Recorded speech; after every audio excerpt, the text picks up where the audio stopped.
আসসালামু আলাইকুম ভাই বোনেরা। এই যে তোমরা প্রত্যেক দিন জ্ঞান জ্ঞান করো কানের কাছে আইসা, তোমরা বেনে রাইতে ভাত খাইতে পারো না, সেহেরির সময় উঠলে মুখে রুচি থাকে না, কিভাবে থাকবে? যা তার আইন্দা থুইলে কি আর ভাত খাওয়া যায়? এই যে দেখো কি সুন্দর টমটমের ভর্তা বানিয়ে নিলাম। এরম করে ভর্তা বানাইলে দেখবা গামলা ভইরা ভাত খাইতে পারবা।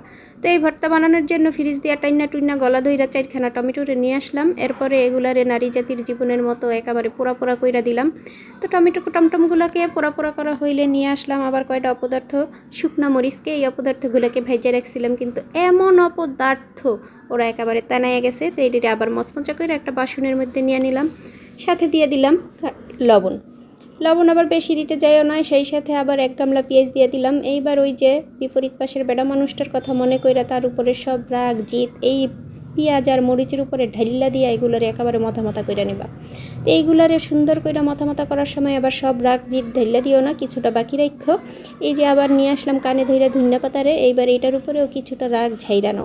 তো এইগুলারে ভালো মতো একেবারে মাখামাখি কইরা এখানে দিয়ে দিবা একেবারে সরিষার তেল, খাঁটি সরিষার তেল। তো কয়টা খাঁটি সরিষার তেল 1 গিলাস খানিক দিলাম, দিয়া এটারও ভালো করে মাখাচাকা কইরা এবার ওই যে টমটমগুলার জীবনটারে পোড়া পোড়া করছিলাম, এইবার আইনা ওদের ওই পোড়া পোড়া জামা কাপড়গুলারে একেবারে সুন্দর কইরা খুললা ফেলাবা। আর এগুলার জামা কাপড়গুলো খোলার সময় এগুলো একেবারে মানে ভিতরে যা যা ছিল সব বাইর কইরা দিতেছে। দেখছো নি কারখানা?